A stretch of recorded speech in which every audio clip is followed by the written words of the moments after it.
nandito ako sa Shin-Okubo, ang sikat na Koreatown dito sa Tokyo. Hindi ko alam ang meaning ng Doll Park. Is it a person or a place? Posters and postcards yata ang tinda nila. Hindi na ako pumasok. May nakita ko lutuan ng noodles na nakikita ko gamit sa mga K-drama. May small size and medium size. Pumasok ako sa store, ito nga ang bumungad sa akin. Nori at Papri Taste.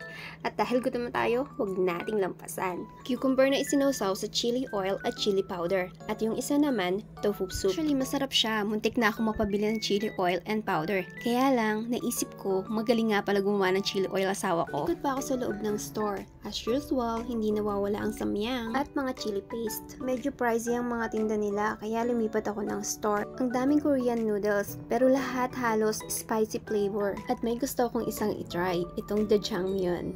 Sana tama ang pronunciation ko. Dating gawin mga sisi, kung meron kayo gusto ipasabay or itanong, pa-message na lang ako. At tandaan, July 10 ang cut-off natin. Parang ang sarap ng tteokbokki, diba?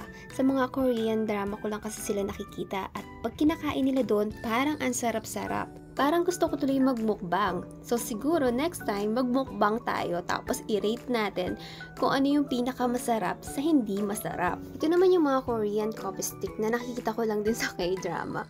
Parang gusto ko rin silang i-try. So mga sisi, alam nyo na, I'll be waiting for your message or comment until July 10. May mga candies nga rin pala sila. Tapos ang dami-daming nori.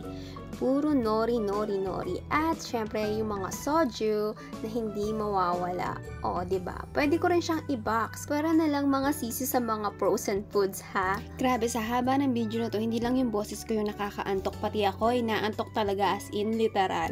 So, copy ko. At meron siyang mga kitchen. Ang gaganda talaga ng mga Korean product.